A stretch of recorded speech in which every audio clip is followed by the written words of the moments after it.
Braxcast time once again. This is the 42nd episode of the Braxcast, and as we head into the end of the year, this is always a time for reflection. And I think this episode is going to be definitely more reflective of that. Of course, the new upcoming episodes will be as well, as far as I know. But we do have this pretty exciting announcement here in the arc of Will Conrad. So earlier this year, Rippaverse Comics released their first art of book, and that was Art of Joe Bennett, which was select pencils from Joe Bennett's Alpha Core, which is a fantastic book, commentary by Fabio Jansen, who was the inker for Horseman at Welcome to Florist Park, and he did a pretty good job commentating on that book. So, and I went through the entire book on a previous episode of the Braxcast, so be sure to check that out. Of course, Will Conrad is the artist for Gooding, the Polymath, which I reviewed and I really enjoy. So it was a fantastic book, and it was a fantastic book in part of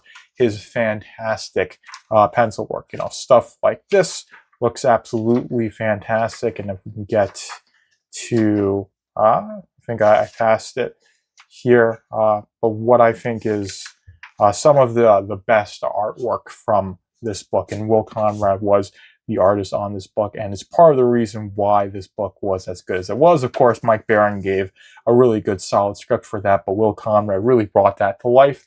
So it's always nice to have, art books, and of course, this is a really cool cover with Gooding in the helmet. You have Splatterpuss in the reflection of that, and I love this style of the title box as well. So this is a 15-page limited edition book. It'll be available January 6th. That's when fulfillment is going to begin. And of course, it's available to buy on the Rippaverse website. Link to the Rippaverse website will be in the description. So be sure to check that out if you're interested in another really cool art of book. And of course, Will Conrad not only being the interior artist for Gooding, but also having done the art for all of the Dokumon cards makes me, think that he's really justified in having an art of book. And definitely, I'd say one of the top choices of Rippaverse artists to have an art of book. I'd say the only other person I would think of would be Kanan White. So hopefully Kanan White gets an art of book. I would definitely be first in line to snatch one of those up. But that is all I have for art of Will Conrad. So excited to get into that. But we've got some other not news, but another really exciting thing is that Bloodroof, $550,000 in sales. Of course, ever since Bloodroof made her first appearance in Item number 2, fans have really gotten attached to her. I'd say she's one of the most popular characters alongside Yaira.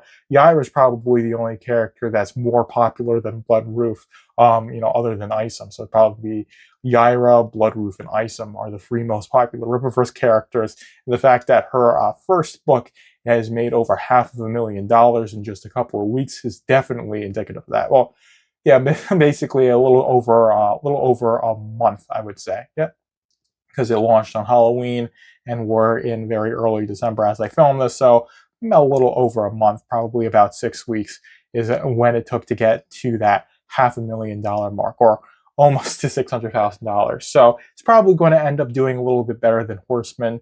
Of course, this book is going to start fulfillment in early January, so be sure to look out for a review from me.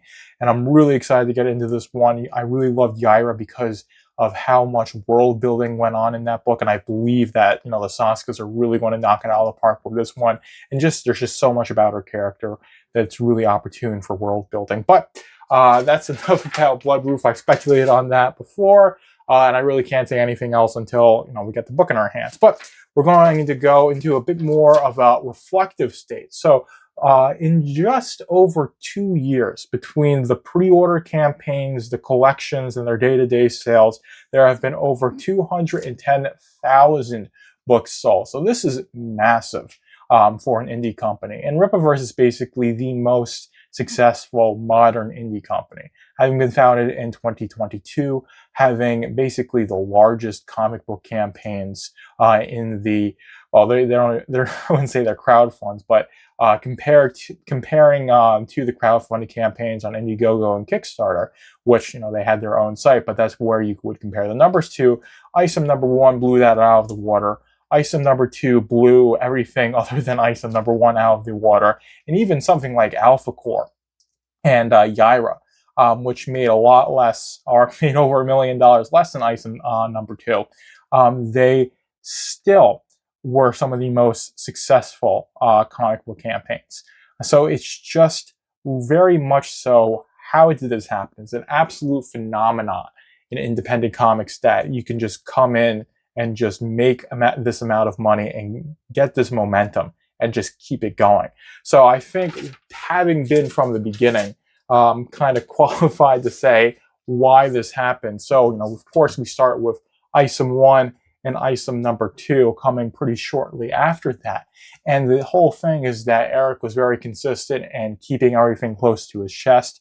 With the launch of Isom number 1, he had all of his ducks in a row, as best as he could, for the initial launch of the Rippaverse. So they were very easy for them to get and hit the ground running when it became this massive phenomenon.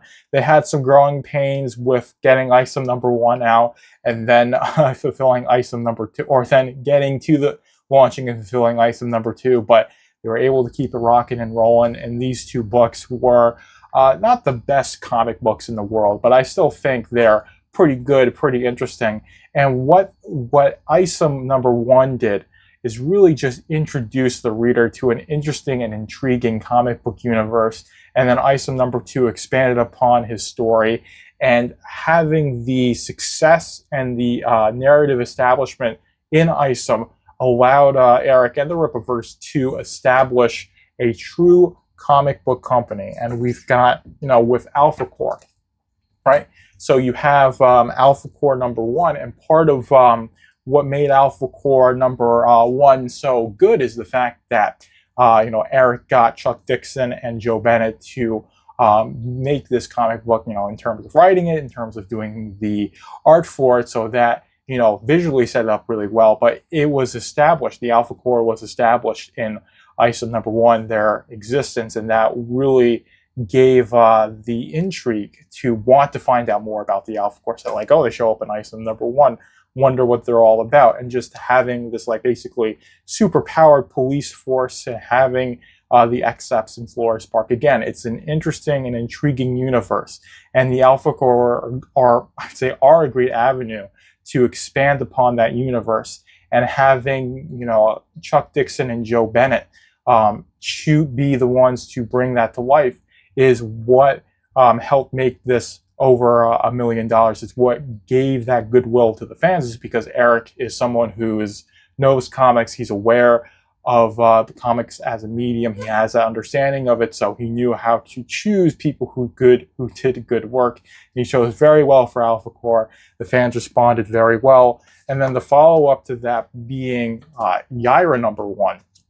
And Yaira number 1, I think, is the best Rippaverse comic that's come out so far. And of course, I think she's definitely one of the most popular characters, certainly the most popular woman character. And having the Saskas, who just have this overwhelming amount of passion for the Rippaverse. That's why they're the lore masters. And you can see just how passionate they are about comic books, and especially the Rippaverse. And a lot of that passion showed up in the script for Yaira number 1. It's a very interesting and intriguing story. Sets up a lot of interesting stuff that I'm sure they're going to keep expanding upon. In interviews, they said, they have everything planned out to Yaira number 100. I want to be there for it all, right? But just having that come right after Alpha Corps, and really just very solidly expanding on everything that was established in the launching pad in Isom number 1 in terms of the big characters.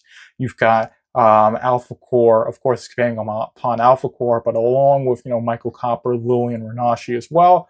We still haven't gotten Darren Fontano and Santuan, but I feel that Isom number 3 is going to help establish that more. And of course, there's always opportunities in the future. But right now, we've got a very fantastic starting point. The fans have responded to that very well.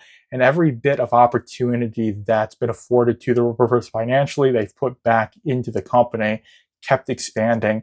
And that's the reason why it's as successful as it is. And then, having the success of all these previous books, you get Gooding, you get the Horseman. Of course, the Horseman being this original character, as in not from the mind of Eric July, but Joe Bennett and Chuck Dixon, and it being a brutal vigilante character, which is very suited to Chuck Dixon's writing style, and of course Joe Bennett just being a fantastic comic book artist, especially with all those action scenes in Horseman and Alpha Corps. I think is where he really shines and does fantastic work in these books, and of course getting another industry titan like Mike Baron to write Gooding and give a really solid origin story, even though it could have been expanded upon a little bit. But it's just another good thing to do, and of course expanding upon a character introduced in Item number 2 and just adding to this intrigue, making the universe slowly more fleshed out and complex with each release is part of the reasons why the fan base has stuck around. It's part of the reason why there's over 200,000 books sold, is because every time a book sells and does well, they're greenlighting more projects, and they're trying to, and I think the process is they're building a solid, consistent superhero comic book universe. This is what comic book readers have been starving for. It's what the mainstream has really been lacking. Marvel and DC aren't in the best spots. Of course, you've got stuff like Spider-Man and MJ not being allowed to be in a relationship anymore, like they can't get married. So it's basically this perpetual situationship. Of course, all the political stuff that goes on. And of course, you've got the fact that a lot of the mainstream comic pros are not mentally well, and that's reflective in their work. But I don't want to get into those negatives. It's just that the Rippaverse doesn't have these issues. They've got good talent, they've got good business sense, and they're using that to just be the quintessential spot for comic book and comic book accessories. And of course, there's also a deep appreciation for the fan base. And I think that's very much well explained with the Ripazine. So you've got the first 2 issues of the Ripazine, and aside from all of these books being, high quality, the printing is immaculate, the binding is really good. These are staple books, these Ripazines, but the covers still feel really nice, and of course, all the binding for the graphic novels are really well. And even though, there are some editorial errors here and there, nothing's so bad that it ruins the reading experience. And having 2 issues of the Ripazine come out in 1 year, right, in 1 calendar year, and having the Yaira #1 campaign be this really exciting campaign with its own deck of Dokemon cards, and the launch of the Ripazine just made that so much more of a hyped up campaign than it was already going to be, considering it was Yaira's first book. And then expanding upon what was a really good first Ripazine issue with the second issue of the Ripazine, and the fact that they really just want to do this to give back to the fans, I think is an absolutely fantastic thing. So I really loved the first 2 issues of the Ripazine. I really hope they do make it a quarterly thing like they've been floating around. So I hope that becomes a thing, and we can keep going through every issue of the Ripazine. Of course, the short stories in Sersha and Salvage are really interesting, and again, that does lead to some world building as well with the LF certification, and more intrigue with Forest Park. And of course, you've got the Forest Park Gazette and the character spotlights as well, just making things more interesting. And of course, all of those interviews were really fun to read. So the Ripazine launching and establishing itself as just a way to give back and further entertain the fans is part of what's keeping that goodwill between the fan base and the company of the Rippaverse going. And that's what you need to get over 200,000 books sold in 2 years. So every opportunity they had to expand and make things better, they've been taking it. Bringing the Saska sisters on as lore masters, bringing Kanan White as the lead art editor is really just making things better, more polished, and as even more of the growing pains get sorted out as the company heads into its 3rd, 4th, 5th, and got Lord Willing, 10th, 15th, 20th years. It goes from years to decades. This company's been around. You're going to see less of those issues and just more of a well-oiled, fine-tuned machine that's just pelting out comic books to a fan base that wants them. And that's why the Rippaverse is so successful, and that's why I've been around since Item #1, and I've been as engaged as I have been. It's why I do the Braxcast. It's because there's all this content for me to talk about, and it's all good, and intriguing, and interesting.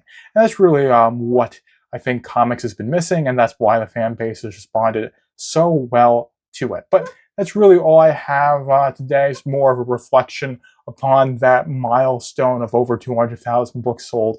My basic explanation. It's a very simple one, but I think that it doesn't take a lot to you know do stuff like that. It's just that Eric was a very I think he was the right person for it. He had he worked hard to get his fan base on YouTube, and he was a comic book guy, and he had the resources, and he had I guess the notoriety to be able to get it enough get ISO number one out to enough people to have it lay the foundation for something truly fantastic, and only gets more fantastic and more great with each new release that we get into our hands. But I think I'm truly done now, so hopefully my rambling makes some sort of sense to you. Joker is out. Thank you for tuning in to the Braxcast. Be sure to like, comment, follow, and subscribe to keep up with the Rippaverse.